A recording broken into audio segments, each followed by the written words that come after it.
Michée, chapitre 5.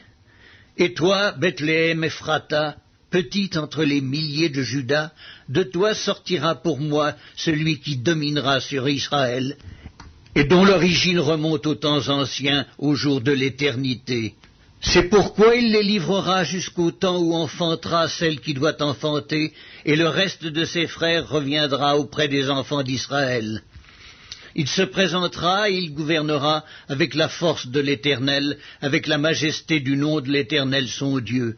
Et ils auront une demeure assurée, car il sera glorifié jusqu'aux extrémités de la terre. C'est lui qui ramènera la paix. Lorsque l'Assyrien viendra dans notre pays, qu'il pénétrera dans nos palais, nous ferons lever contre lui 7 pasteurs et 8 princes du peuple. Ils feront avec l'épée leur pâture du pays d'Assyrie et du pays de Nimrod au-dedans de ses portes. Il nous délivrera ainsi de l'Assyrien lorsqu'il viendra dans notre pays et qu'il pénétrera sur notre territoire. Le reste de Jacob sera au milieu des peuples nombreux, comme une rosée qui vient de l'Éternel, comme des gouttes d'eau sur l'herbe. Elles ne comptent pas sur l'homme, elles ne dépendent pas des enfants des hommes.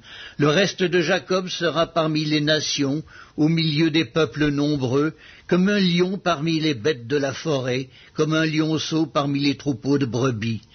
Lorsqu'il passe, il foule et déchire et personne ne délivre.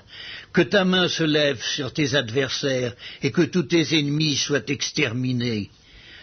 En ce jour-là, dit l'Éternel, j'exterminerai du milieu de toi tes chevaux et je détruirai tes chars.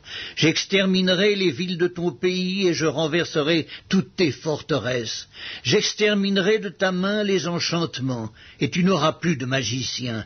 J'exterminerai du milieu de toi tes idoles et tes statues et tu ne te prosterneras plus devant l'ouvrage de tes mains. J'exterminerai du milieu de toi tes idoles d'Astarté et je détruirai tes villes. J'exercerai ma vengeance avec colère, avec fureur, sur les nations qui n'ont pas écouté.